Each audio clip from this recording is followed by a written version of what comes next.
Hello everyone, I'm Irfan Ajit, currently a first year MBA student from AIMS Bhubaneswar, and my NEET 2022 score was 685 with All India rank 594. Okay. So for this session, I will be your mentor. Like आज हमारा जो topic is basically about chapter number 2 from class 11, that is biological classification, जिसमें हम like discuss करेंगे about the NCERT का जो आपने NCERT अगर read किया है उसके बाद है ना।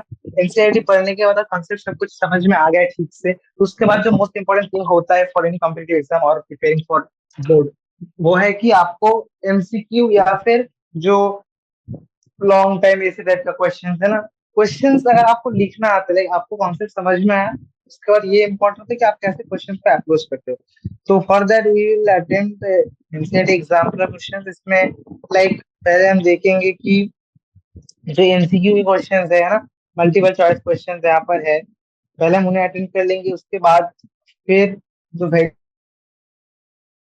शॉर्ट टाइप के, मतलब जिनका आंसर आपको एक है ना एक लाइन में कंप्लीट करना होता है, फिर थोड़े शॉर्ट टाइप के उसमें थोड़ा इलाबोरेट बताना होता है, एंड तो लॉन्ग टाइप के आंसर हो उसमें आपको पूरा इलाबोरेट करके है ना पूरा डिटेल में डिस्कस करना होता है। So let's start with the multiple choice question MCQ.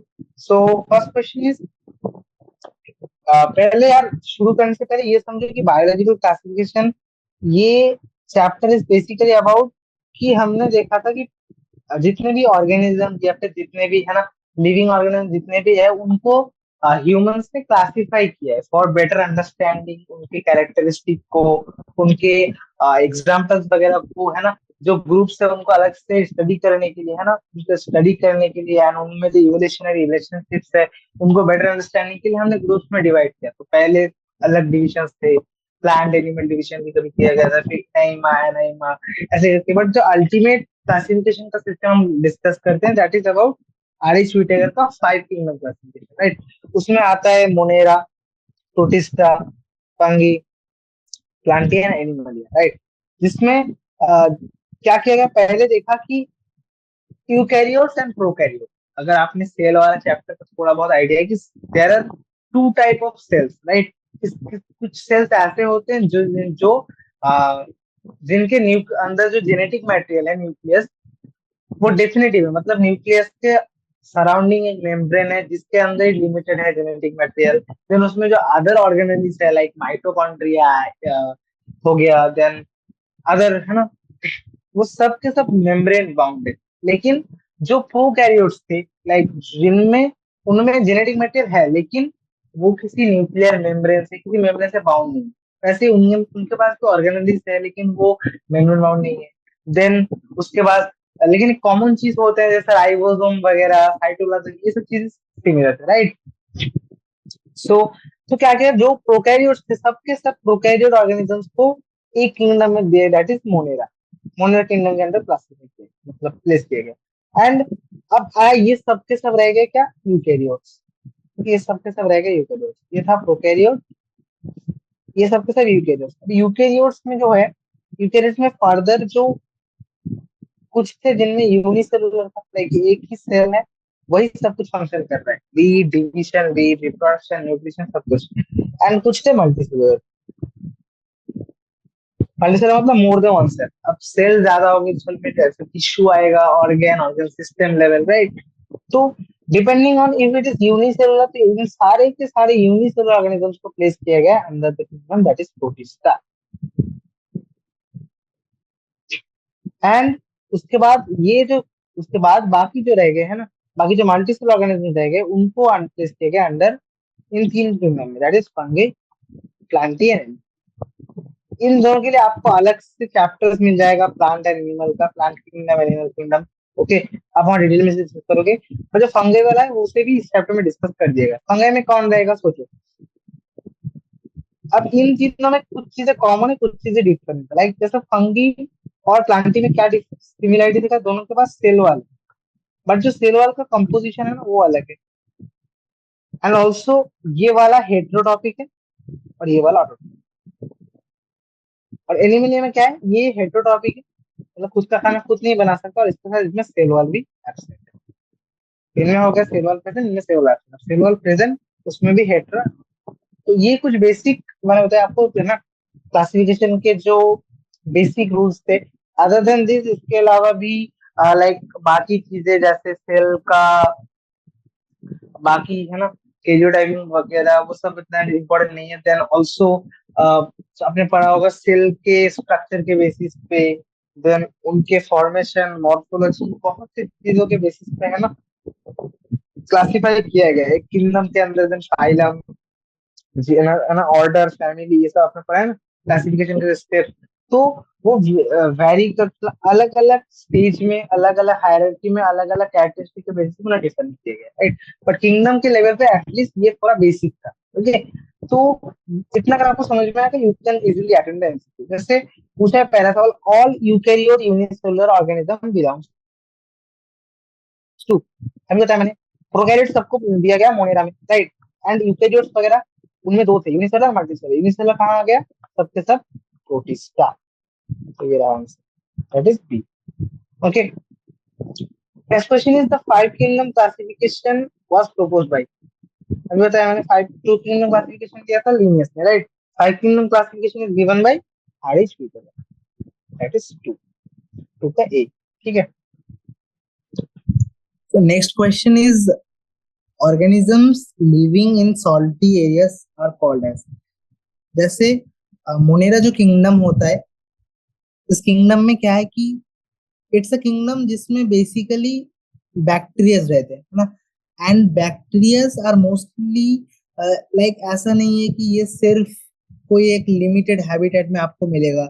इनका हैबिटेट बहुत वेरिएबल है, बीइंग स्टार्टिंग फ्रॉम वाटर, है ना, then soil and also air, है ना, देन एज वेल एज ये लोग uh, बहुत ही हार्श कंडीशंस, लाइक जैसे मैंने बताया एसिडिक एनवायरनमेंट्स, जहां पर एक नॉर्मल कोई ऑर्गेनिज्म लिव मतलब नहीं रह सकता, है ना, एसिडिक एनवायरनमेंट्स। देन बहुत ज्यादा जहां पर टेम्परेचर हो गया, है ना, like thermal springs. Then also जो एकदम सॉल्टी एरियाज हो गए, है ना, जहां पर लाइक वहां पर पीएच वगैरह बहुत सॉल्टी है ना। तो वहां पर भी सारे ऑर्गेनिजम्स अपने ऑस्मोलरिटी की वजह से नहीं सरवाइव कर सकते, राइट। तो ऐसे एरियाज जो सॉल्टी एरियाज है उन्हें हम कहते हैं।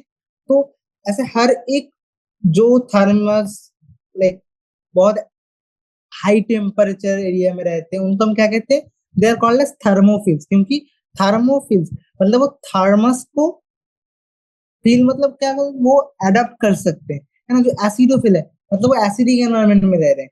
वैसे ही जो सॉल्ट्स है, अगर आपने केमिस्ट्री का थोड़ा आइडिया, तो सॉल्ट्स वगैरह के लिए हम हैलोडर यूज करते हैं, हैलोजन आपने पढ़ा है ना। तो ऐसे ही हैलाइट, हैलो, तो इसलिए हम कौन सा यहाँ पर यूज करेंगे for the organism that are living in salty areas, उनके लिए हम क्या कहेंगे, they will be called as halophiles. Okay, तो मिथेनोजेंस कौन से हो गए, जो मीथेन को प्रोड्यूस कर रहे हैं। मिथेनोजेंस है वो those are produce methane, those are producing methane, ठीक है, मीथेन गैस जो प्रोड्यूस कर रहे थे, ठीक है। एंड हेलोफिल्स कौन से हो गए, जो एकदम सॉल्टी एरियाज में रहते हैं, ओके। एंड थर्मोएसिडोफाइल्स कौन से हो गए, जो एकदम एसिडिक एनवायरनमेंट या फिर बहुत ज्यादा हाई टेम्परेचर के एनवायरनमेंट में सरवाइव करते हैं, ओके।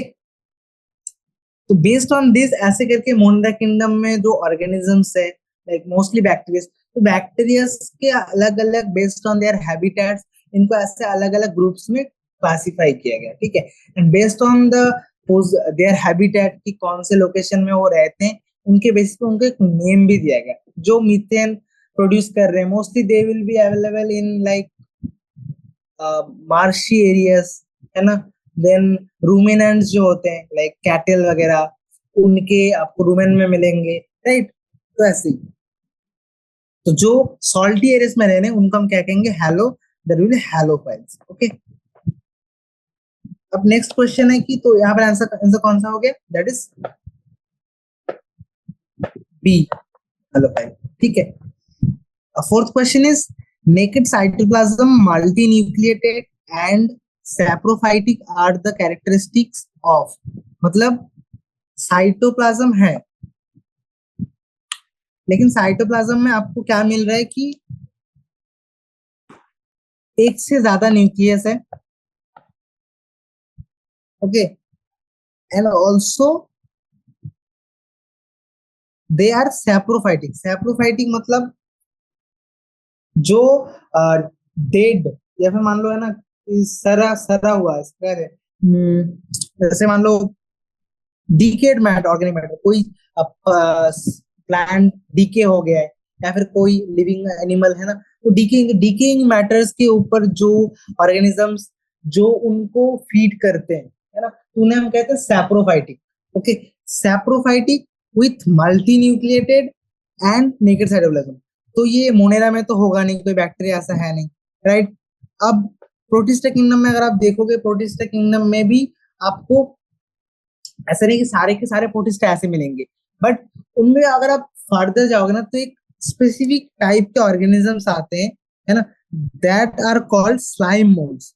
अब अगर आपको नाम नाम को अगर आप इसको फर्दर डिस्कस करोगे ना, जैसे मोल्ड, मोल्ड मतलब ये होता है फंगस। अब जो फंगस है ये लोग मोस्टली सैप्रो मतलब ये लोग मोस्टली जो डेड, है ना, जो डिकेइंग मैटर्स है उनमें सरवाइव करते हैं, है ना। एंड ऑल्सो ये लोग क्या है, मल्टी न्यूक्लियर, क्योंकि इनमें क्या होता है ना कि जो साइटोप्लाज्म के बीच में जो सेल वाल है वो एब्सेंट है।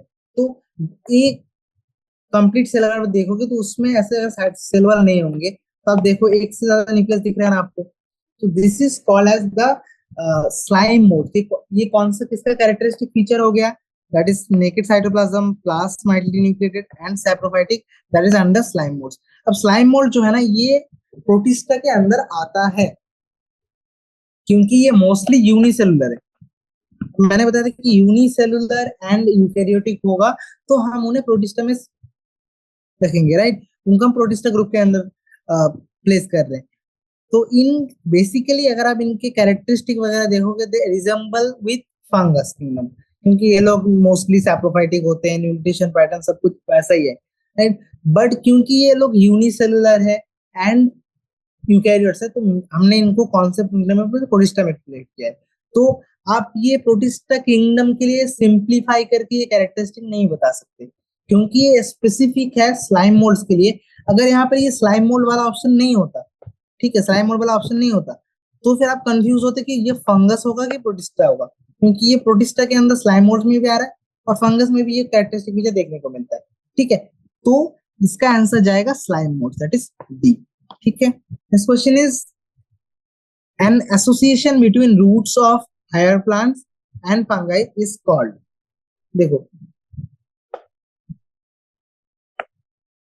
अब आपने अगर ऑर्गेनिजम्स के आपने रीड किया होगा या फिर आप आगे रीड करोगे, दैट इज ऑर्गेनिजम्स अपने आप में कुछ रिलेशंस को मतलब कुछ रिलेशन रखते हैं। जैसे कुछ होते हैं कि जिसमें दोनों का फायदा होता है, या फिर जिसमें एक का फायदा एक का नुकसान, या फिर जिसमें दोनों का नुकसान हो रहा है, ठीक है, या फिर कुछ में किसी का फायदा हो रहा है किसी का कुछ भी नहीं हो रहा है, मतलब किसी को कोई बेनिफिट भी नहीं हो रहा, कोई लॉस भी नहीं हो रहा। तो इन दैट केस, है ना, ऐसे कुछ रिलेशंस आपको देखने को मिलते हैं। इनमें से जो सबसे मतलब अच्छा बोल सकते हैं ना, जिसमें दोनों को बेनिफिट्स मिल रहा है, वो होता है म्यूचुअलिज्म। म्यूचुअलिज्म क्या है कि इसमें दो ऑर्गेनिजम्स होते हैं, दो ऑर्गेनिजम्स, ये दोनों मिलके एक साथ रहते हैं, एंड ये कुछ फंक्शंस करता है, ये कुछ फंक्शंस करता है ना। मैं एक एग्जांपल देके आपको यहाँ पे बता रहा हूँ। जैसे एक ऐसे ही एग्जांपल है between root of higher plant and fungus, and इसको हम कहते हैं दैट इज माइकोरेजा। अब माइकोरेजा में क्या है कि ये रहा हायर प्लांट्स, इसके रूट्स, और ये रहा आपका फंगस, ऐसे बना दिया मैंने। अब देखो क्या कर रहे हैं ये दोनों का फंक्शन देखो। जो फंगस है, अब इसके जो बॉडी है ना, इट्स बेसिकली मतलब एक नेटवर्क के टाइप का होता है। तो अगर इसका एकदम बॉडी फैला हुआ है नेटवर्क जैसा, तो it will have increase surface area, right. अब जितना ज्यादा सरफेस एरिया होगा उतना ज्यादा ये एब्जॉर्ब कर पाएगा वाटर्स को, मिनरल्स को, न्यूट्रिशन को। तो ये क्या करता है, ये सब न्यूट्रिएंट्स, वाटर, मिनरल, इन सबको एब्जॉर्ब करता है और प्लांट को सप्लाई करता है ना। ये रहा इसका रोल। अब प्लांट क्या कर रहा है इसका बदले, प्लांट्स इन मिनरल वाटर इन सबको यूटिलाइज करके प्लांट फोटोसिंथेसिस करेगा, एंड फोटोसिंथेसिस करने के बाद उसने वो कुछ फूड प्रोड्यूस करेगा, right, and that food will be supplied to this fungus, क्योंकि आपको पता है फंगस अपना खाना खुद नहीं बना सकता, है ना। तो प्लांट जो खाना बनाएगा उस खाने से इसको सप्लाई मिलेगा, तो इसमें क्या हुआ कि दोनों को फायदा हुआ। इसने इसको वाटर मिनरल ये सब कुछ सप्लाई दिया, उसने क्या इसको खाना बना के इसको सप्लाई किया, तो both will have a beneficial effect, it is called mutualism, है ना। तो ये अगर आपको देखने को मिलता है between roots of higher plant and fungi, it will be called as mycorrhiza. Answer हो गया C. And if this is happening between a algae and a fungi, then this will be called as lichen. तो कभी ऐसा सवाल भी पूछ सकते हैं कि an association between algae and fungi is called, आप बताओगे लाइकेन, ठीक है। Next question is a dikaryon is formed when, डाइकेरियन कब बनता है। तो इसके लिए जो चीज आपको समझना इंपॉर्टेंट है कि देखो, जो फंगस किंगडम है, फंगी किंगडम, उनमें लाइफ, उनका जो लाइफ साइकिल, अगर आप उनको लाइफ साइकिल को डिटेल में डिस्कस करते हो, मतलब अगर आप उनको थोड़ा ध्यान से देखते हो, तो उनमें क्या होता है ना, दो ऐसे सेल बॉडीज है, इसके पास मान लो एक न्यूक्लियस है, इसके पास एक न्यूक्लियस है। तो पहले क्या होता है, इनका साइटोप्लाज्म का फ्यूजन होता है, तो ये रहे साइटोप्लाज्म का फ्यूजन, फिर उसके बाद न्यूक्लियस का फ्यूजन होगा। तो मान लो अगर ये एन है न्यूक्लियस, ये न्यूक्लियस भी एन है, हैप्लॉइड न्यूक्लियस। अब दो हैप्लॉइड न्यूक्लियस का फ्यूजन हुआ तो क्या बना, ये एन प्लस एन, क्योंकि इसमें फ्यूज नहीं हुआ है लेकिन दो हैप्लॉइड है, तो मैंने इसको बोला एन प्लस एन। अब दोनों अगर फ्यूज हो गए, कैरियो, मतलब दोनों के दोनों न्यूक्लियस अगर फ्यूज हो गए, तो हम इसे कहेंगे 2n। तो अभी जो पहला स्टेप है इसको हम कहते हैं साइटोगेमी, और इसके बाद स्टेप को हम क्या कहते हैं, कैरियोगेमी। इसमें दो न्यूक्लियस का फ्यूजन हो रहा है। तो ये जो इंटरमीडिएट फेज रह गया, इसमें दोनों के दोनों हैप्लॉइड न्यूक्लियस प्रेजेंट है, बट उनके न्यूक्लियस का फ्यूजन नहीं हुआ है, तो इस फेज को हम कहते हैं डाइकैरियन फेज। एंड ये कब होता है, जब दो हैप्लॉइड सेल्स अपने आप में, है ना, एक दूसरे में फ्यूज इमीडिएटली नहीं करते। तो this answer will be B. अगर ये इमीडिएटली फ्यूज कर जाते तो आपको यहाँ से कोई फेज दिखता क्या, एन प्लस एन, डायरेक्टली आपको 2n दिखता, लेकिन यहाँ क्या हो रहा है, एन प्लस एन एक ऐसे स्टेज के थ्रू 2n में जा रहा है ना। एंड ये फंगी किंगडम के हर एक ऑर्गेनिज्म में नहीं देखने को मिलता है ना। कुछ स्पेसिफिक फाइलम के अंदर ही आपको डाइकैरियन फेज देखने को मिलेगा, ठीक है, जैसे एस्कोमाइसेटिस, बेसिडियोमाइसेटिस, ठीक है, मैं लिख देता हूँ एस्कोमाइसेटिस, बेसिडियोमाइसेटिस, ठीक है, ये हो गया। The next question is contagium vivum fluidum. अब जो वायरस होते हैं, है ना, इनको जब क्लासिफाई करने गए तो इनका जो कैरेक्टरिस्टिक फीचर था, first of all virus living है कि नॉन लिविंग है, इसको लेके बहुत ज्यादा कंफ्यूजन हुआ, क्योंकि वायरस के पास सेल, प्रॉपर सेल का स्ट्रक्चर है ही नहीं, है ना, बट वो रिप्रोड्यूस कर सकता है, मल्टीप्लाई कर सकता है जब वो होस्ट सेल के अंदर जाता है ना, मतलब होस्ट सेल को जब वो इन्फेक्ट करता है देन इट कैन मल्टीप्लाई। तो neither it is living nor it is non living. Okay, अब पहली बार वायरस को, है ना, जिन्होंने मतलब देखा था, तो क्या हुआ था कि बेजेनिक जो थे, उन्होंने क्या किया, जो टोबाको मोजेइक वायरस, मतलब टोबाको प्लांट्स जो थे, तो उन्होंने देखा कि टोबाको प्लांट्स में एक डिजीज हो रहा है, मतलब उसके लीफ वगैरह मोजाइक फॉर्मेशन कर रहे थे, जैसे कर्ल टाइप के हो जा रहे थे, है ना। तो उन्होंने क्या किया कि उन प्लांट्स के लीफ को एक्सट्रैक्ट किया। अब वहां से जो एक्सट्रैक्ट निकला एक फ्लूइड टाइप का, उस फ्लूइड को उन्होंने एक्सट्रैक्ट किया, एंड उसके बाद उन्होंने जब हेल्दी टोबैको प्लांट्स को उससे इन्फेक्ट किया, तो देखा गया कि वो हेल्दी प्लांट भी इन्फेक्ट हो रहा है। दैट मीन्स जो फ्लूइड हमें मिला है वो fluid very obviously it is contagious, मतलब वो कंटेमिनेटेड है, राइट। तो इसलिए उस फ्लूइड को नाम दिया गया कॉन्टैज, उन्होंने उस फ्लूइड को, है ना, उन्होंने समझ में नहीं आया कि उसमें वायरस है, तो उन्होंने उस फ्लूइड को बोला कि कॉन्टेजियम वाइवम फ्लूइडम। तो ये टर्म किसने प्रपोज किया था, that is done by Beijerinck. Okay, and यहीं पे एक सवाल और बन सकता है, जैसे अगर ये टर्म आपको पूछ लिया ना, तो आप फिर ये भी पूछ सकते हैं कि वायरस टर्म जो है इसको किसने कॉइन किया। तो virus term this is also coined by M W Beijerinck. Okay, ये भी यार एक्स्ट्रा पॉइंट के तौर पे आप याद रख सकते हो, ठीक है।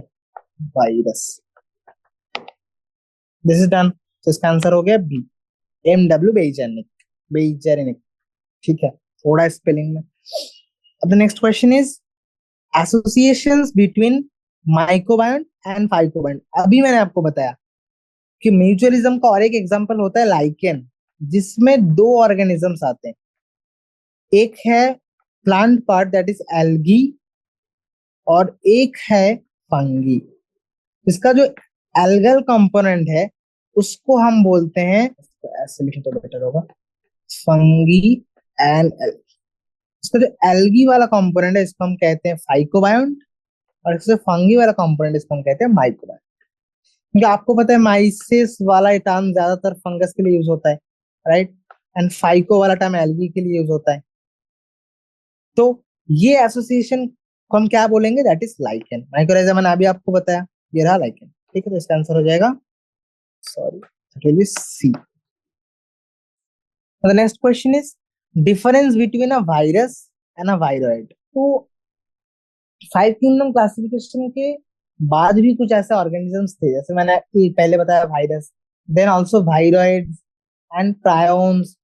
इनको ना अलग से किसी भी किंगडम में प्लेस नहीं कर पाए, क्योंकि इनका कैरेक्टरिस्टिक फीचर किसी भी ऐसे स्पेसिफिक किंगडम के साथ मैच नहीं कर रहा था, ठीक है। जो कैरेक्टरिस्टिक हमारा था, जो हमारे बेसिस ऑफ क्लासिफिकेशन थे उसके बेसिस पे।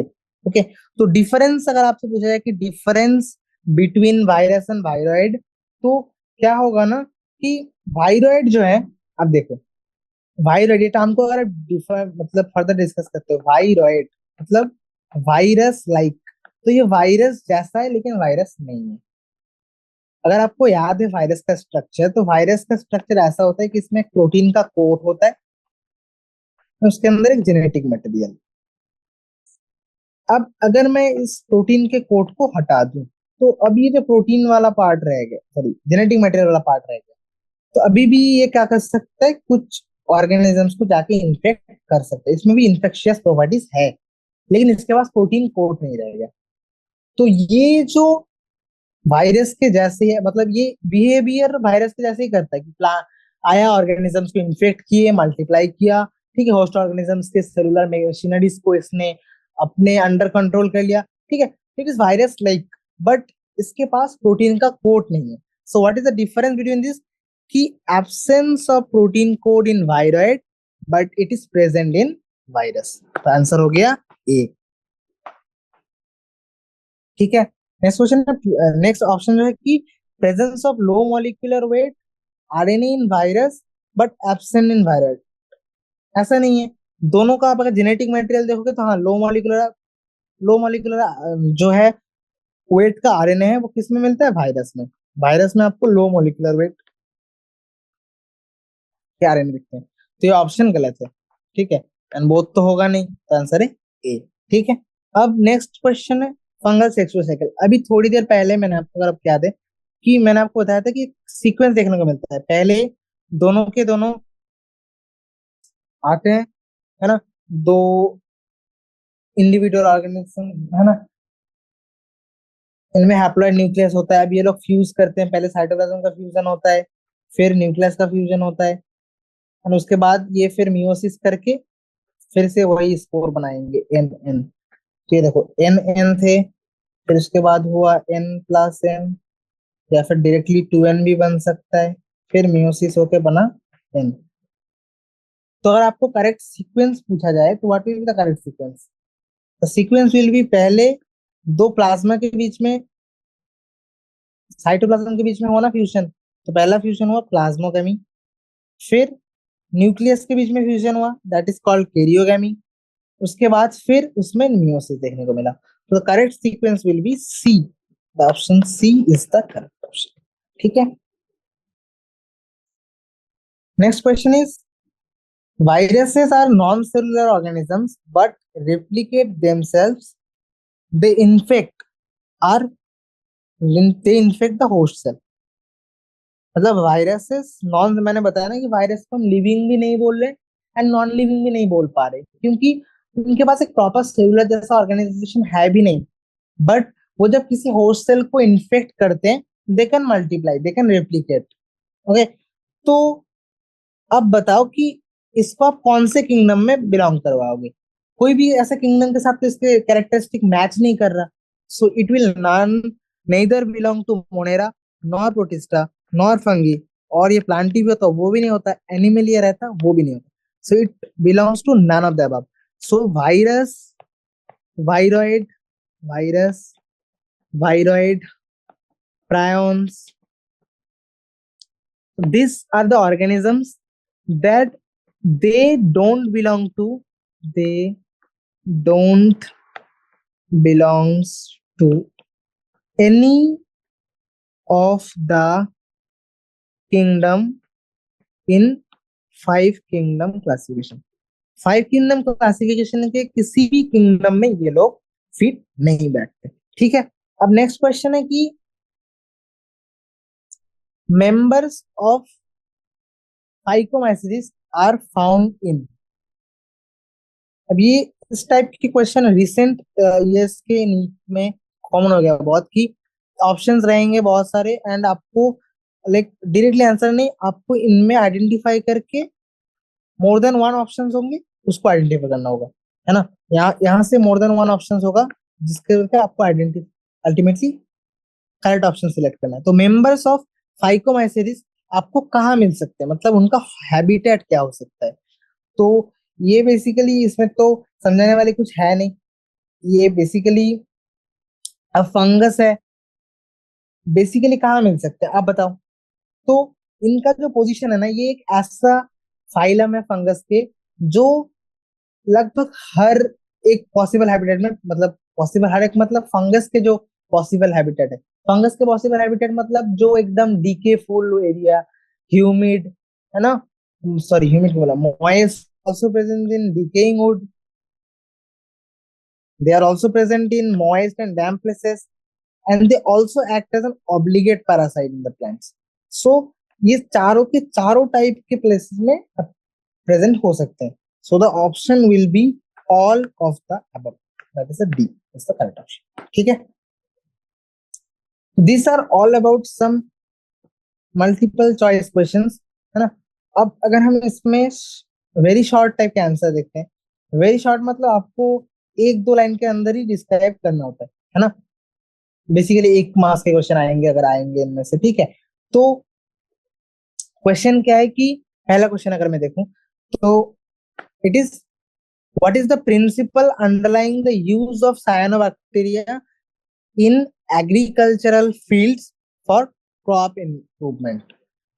आप साइनोबैक्टीरिया को कैसे एग्रीकल्चरल फील्ड में क्रॉप के इम्प्रूवमेंट में, है ना, उनके कैसे इम्प्रूव कर सकते हैं, ऐसे कुछ प्रिंसिपल बताओ कि कौन से प्रिंसिपल के बेसिस पे हम इसको यूज कर सकते हैं।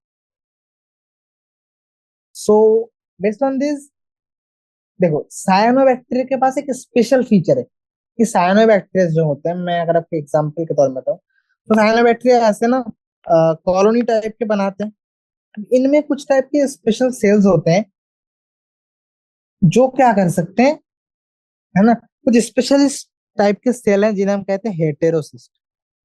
हेटेरोसिस्ट, अब इनके पास स्पेशल फीचर क्या है, they can produce nitrogen, and you know nitrogen helps in enriching soil fertility. तो हेंस आप बोल सकते हो कि जो नॉस्टो या फिर एनाबिना हो गया, मतलब जो cyanobacteria, if they grow near the agriculture like paddy fields के नियर ये लोग ग्रो करते हैं, ठीक है, they grow near paddy fields.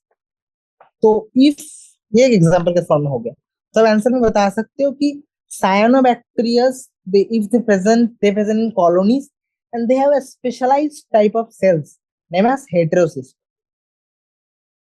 Now this heterocyst, they can produce nitrogen, thus helps, actually thus it increases the soil nitrogen levels, increasing the soil fertility, है ना, दस increasing the crop production, productivity भी बढ़ गया, है ना, productivity increase हुआ।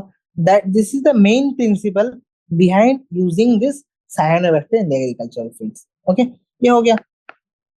अब वेरी शॉर्ट टाइप के आंसर है तो आप डायरेक्टली लिख सकते हो, है ना।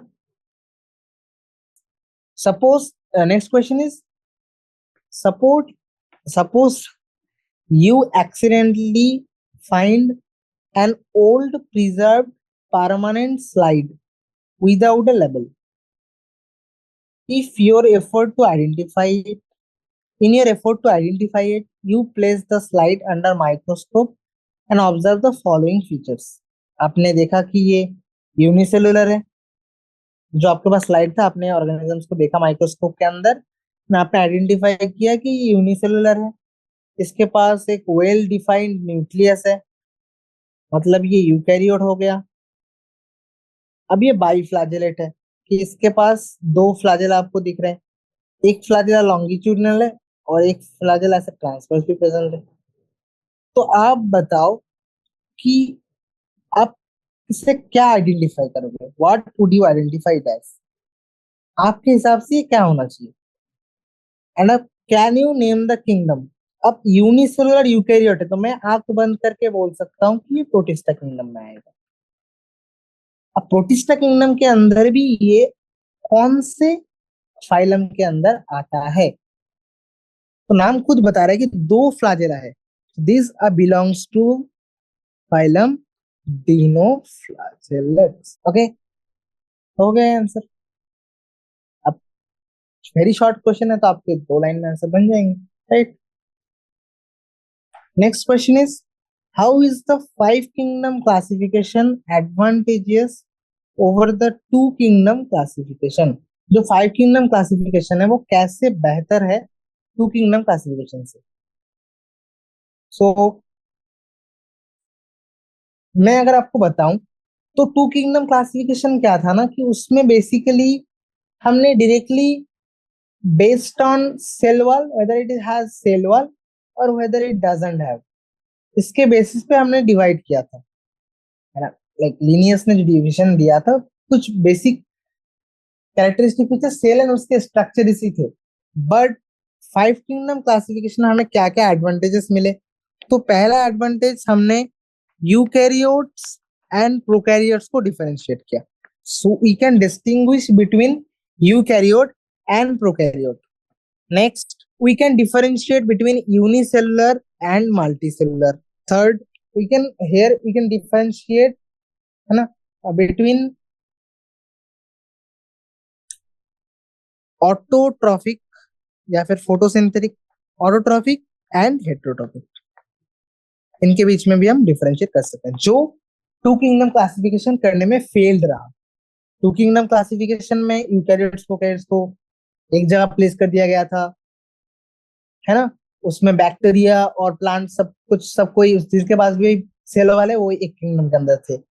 देन यूनिसेलुलर मल्टीसेलुलर, जैसे एमीबा वगैरह, है ना, ये सब के सब, एंड ऑल्सो पैरामीशियम, यूग्लिना, इन सबको प्लांट के साथ, यूग्लिना को प्लांट के साथ प्लेस किया गया, बेस, है ना, those who have cell wall, okay, उनके बेसिस पे। मतलब यूनिसेलुलर मल्टीसेलुलर ऐसा कुछ नहीं देखा है, देखा गया कि हाँ देखन इनके पास सेल वॉल है कि नहीं है, उनके बेसिस पे प्लेस किया गया था। देन ऑल्सो ऑटोट्रॉपिक हेटेरोट्रॉपिक को डिफरेंशिएट नहीं कर पाए थे हम, है ना, जो फंगस वगैरह थे वो सबको भी इंक्लूड कर दिया गया था प्लांट के साथ, है ना, जबकि फंगस तो हेटेरोट्रॉपिक होते हैं, वो अपना खाना खुद नहीं बना सकते, plant can. So these are some of the classification advantages of five kingdom classification, ठीक है। Next question is polluted water bodies have usually high abundance of plants like nostoc, oscillatoria. Why? Give the reasons. Why? सोचो। तो पहली चीज तो ये जो polluted area water bodies होता है ना, उनमें एक चीज बहुत मिलता है, that this are polluted water bodies, this are rich in nutrients, specially nitrogen. अब इनके पास अगर नाइट्रोजन का कंटेंट ज्यादा है, so this will provide you, अब अगर न्यूट्रिशन वगैरह अच्छे खासा मिल जाए, तो this will obviously helps in growing, gives a favorable condition to develop algae like nostoc, oscillatoria, ठीक है। अभी कौन से रहे, ब्लू ग्रीन एल्गी, ठीक है, बीजीए। तो that's why they cause them, and ये इतने ज्यादा ग्रो करते हैं कि they cause an water bloom, पूरा का पूरा ग्रीन हो जाता है ना, आपने पढ़ा होगा polluted water bodies. So this is the reason, okay, because they have a rich in nutrients like nitrogen, में स्पेशली नाइट्रोजन ही होता है, ठीक है। This question is done. The next question is, are chemosynthetic bacteria autotrophic और heterotrophic? अब तीनों term के मीनिंग समझो। केमोसिंथेटिक, इट मींस कि ये केमिकल्स के केमिकल्स के बॉन्ड में जो एनर्जी, केमिकल एनर्जी, उस एनर्जी को यूज करता है अपने फूड को प्रोड्यूस करने के लिए। वैरस फोटोसिंथेटिक जो होते हैं वो यूज करते हैं फोटो एनर्जी को, दैट मींस सनलाइट को फूड बनाने से। अब ऑटोट्रॉफिक और हेटेरोट्रॉपिक ये अलग चीज है। ये है कि कौन अपना खाना खुद बना सकता है और कौन अपना खाना खुद नहीं बना सकता। अब ये जो केमोसिंथेटिक है, they can produce their own food, मतलब they can produce their food, है ना, but they uses the chemical energy, okay, so chemosynthetic bacteria are autotrophic, they are autotrophic, they use energy of the chemical energy, they produce the synthesis food using the chemical energy of oxidation of inorganic substances। तो आप इसको लिख सकते हो ऐसे कि chemosynthetic जो organisms होते हैं, they are autotrophic, they synthesize their food using the energy of oxidation of inorganic substances, ठीक है। एग्जाम्पल के तौर पे आप सल्फर बैक्टीरिया लिख सकते हैं। Next is the common name of pea is simpler than its botanical name. Pea का जो कॉमन नेम है, इट्स पी, है ना। मोस्ट ऑफ डिफरेंट कंट्रीज में आप पी आप बोल रहे हो, हम कोई मटर बोलेगा, है ना। अब फ्रेंच में क्या बोलते हैं, जर्मन में क्या बोलते हैं, आपको पता है, अलग अलग कंट्रीज में अलग अलग नाम है। तो आपने, है ना, आप देखो कि पी जो नेम है, it's simpler than the scientific name that is Pisum sativum. Obviously Pisum sativum नाम बहुत ही कॉम्प्लेक्स है। then why the simpler common name is not used instead of this complex scientific and botanical name? मैंने बताया कि P जो है, अब ये आपके लिए सिंपल लग रहा है, बट जिसको इंग्लिश नहीं आता, for him he don't know P, right. ऐसे ऐसे, या फिर मैं अपने लैंग्वेज में अगर बोलूं मटर, अब ये जाके आप जर्मनी में बोलोगे कि मटर दो, या फिर मटर के कैरेक्टरिस्टिक बताओ, तो वो तो नहीं एक्सप्लेन कर पाएंगे, because they have a different name. So these are the common names, and common names vary people to peoples, location to location, countries to country। एक कंट्री के अंदर भी डिफरेंट रीजन्स में अलग अलग नेम हो सकते हैं। So that's why we use a universal name, scientific name, कि किसी भी कंट्री में आप जाओ, अगर मैं वो साइंटिफिक नाम यूज करता हूँ तो हर कोई आइडेंटिफाई कर पाएगा। जैसे Pisum sativum, it's a Latin name, right. अब लैटिन नेम क्यों यूज किया जाता है, क्योंकि Latin word, Latin language is nowadays not used commonly as a language। मतलब कोई भी कम्युनिटी ऐसा नहीं जो लैटिन वर्ड को इजीली यूज करती, तो दैट्स व्हाई चांसेस नहीं है कि इस वर्ड में फर्दर मॉडिफिकेशंस वगैरह आएगा, ग्रामेटिकल चेंजेस आएंगे। दैट्स व्हाई हम लैटिन वर्ड को यूज करते हैं, ओके। सो आपको अगर आंसर लिखना है कि क्यों हम कॉमन नेम की जगह साइंटिफिक नेम लिखते हैं, तो आपका आंसर लिखना है कि आपका आंसर लिखना है कि common names have variety in diff variety and it varies from person to person, country to country. That's why we use a common, sorry, a common name, उसका common name तो हो गया, a universal and unique name. That is this scientific name. Clear?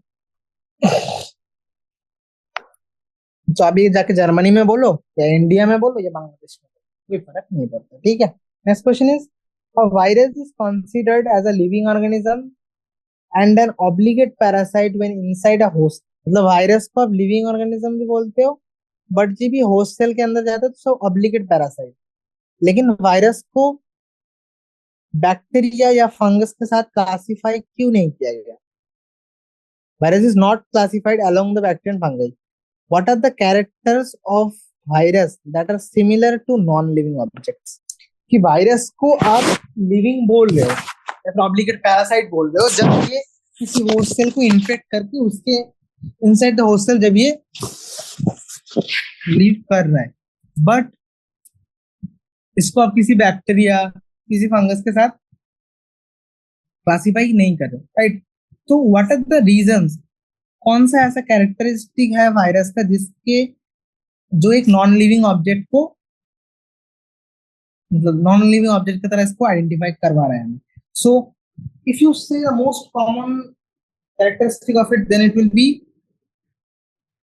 कि किसी भी living, मतलब किसी भी ऑर्गेनिज्म को हम लिविंग कहने के लिए, अगर आपको सेल थ्योरी याद है कि every living organism has a cell or a cellular structure, तो first option is virus don't have a cellular structure। इनके पास एक प्रॉपर सेलुलर स्ट्रक्चर नहीं है, पहला पॉइंट। दूसरा point, they don't show growth, division, metabolism या फिर respiration outside host cell. 3 number point, ये लोग रॉबर्ट कॉच के, अगर आप रॉबर्ट कॉच का पोस्ट आपके लिए इंपॉर्टेंट नहीं है, बट इसमें कुछ पॉइंट्स आते हैं ना कि कोई भी पैरासाइट को हम पैरासाइट कब कह सकते हैं, तो उसके कुछ पोस्टुलेट्स है रॉबर्ट कॉच ने दिया था। अब हेल्थ एंड डिजीज में आगे जाके अगर if you it's not in your syllabus तो मैं डिस्क्राइब नहीं कर रहा हूँ, तो ये रॉबर्ट कॉच के पोस्टुलेट को भी फॉलो नहीं करता। And it can not grow, ये वाला आउटसाइड द सेल, मतलब इन विट्रो कंडीशन में ये ग्रो भी नहीं कर सकते। तो आप यहाँ से पॉइंट और बढ़ा सकते हो कि it don't show metabolism, respiration, and आप अलग से पॉइंट बना रहे हो कि it don't show growth in vitro conditions, don't follow Robert Koch postulate, okay, and also don't have a proper cellular structure, ठीक है। सो दैट्स व्हाई हम इसके बोल रहे हैं कि it resemble with a non-living object, ठीक है। Next is, in the 5 kingdom system of Whittaker, how many kingdoms are eukaryotic?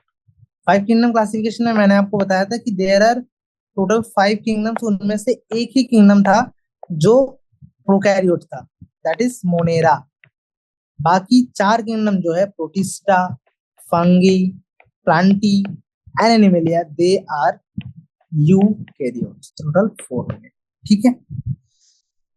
These are about the very short answer type के क्वेश्चंस।